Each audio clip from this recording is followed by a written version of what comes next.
ભદ્રકાળી મંદિરમાં લઈ જવા છે। ભદ્રકાળી મંદિરમાં કઈ રીતે ભક્તોની ભીડ ઉમટી પડી છે દ્રશ્યોમાં આપ જુઓ।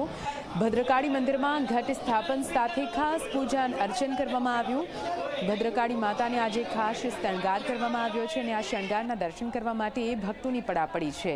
ચૈત્રી નવરાત્રિના પ્રથમ નોરતે માતાના ગાયની સવારીમાં દર્શન, દૂર દૂરથી ભક્તો માતાજીના દર્શને પહોંચી રહ્યા છે। આજે વિશેષ આરતી અને ભજનનું પણ આયોજન કરવામાં આવ્યું છે।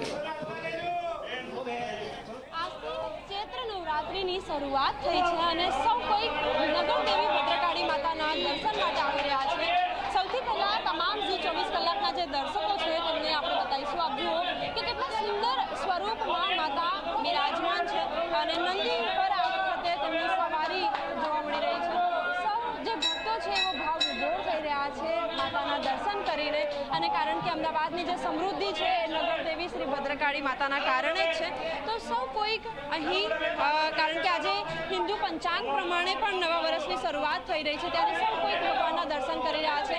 ભક્તો સાથે વાતચીત પણ કરીશું, એમને પૂછીશું કે તેઓ ભગવાનના આશીર્વાદ મેળવીને તેમના દર્શન કરીને કેવી લાગણી અનુભવી રહ્યા છે।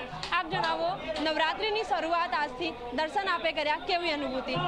જે માતાજીની આજે જે સવારી છે, આજે ચૈત્ર મહિનાની જે નવરાત્રિ ચાલુ થઈ છે, આજે જે હિન્દુ પર્વ પ્રમાણે નવું વર્ષ કહેવાય આપણું, તો જે આજે માતાજી જે નંદી પર જે સવાર છે, જે માતાજીનો અનહદ જે શણગાર છે એ માતાજીની સામેથી આમ ઊભા રહીએ છીએ તો એવું ફીલ થાય છે કે માતાજી આગળથી ખસવું જ નથી। અને જે માતાજીના જે સાક્ષાત જે દર્શન થઈ રહ્યા છે, જે માતાજીની અંદર જે શક્તિ છે, શક્તિનો જે અહેસાસ થઈ રહ્યો છે એ કંઈ અનહદ જ છે।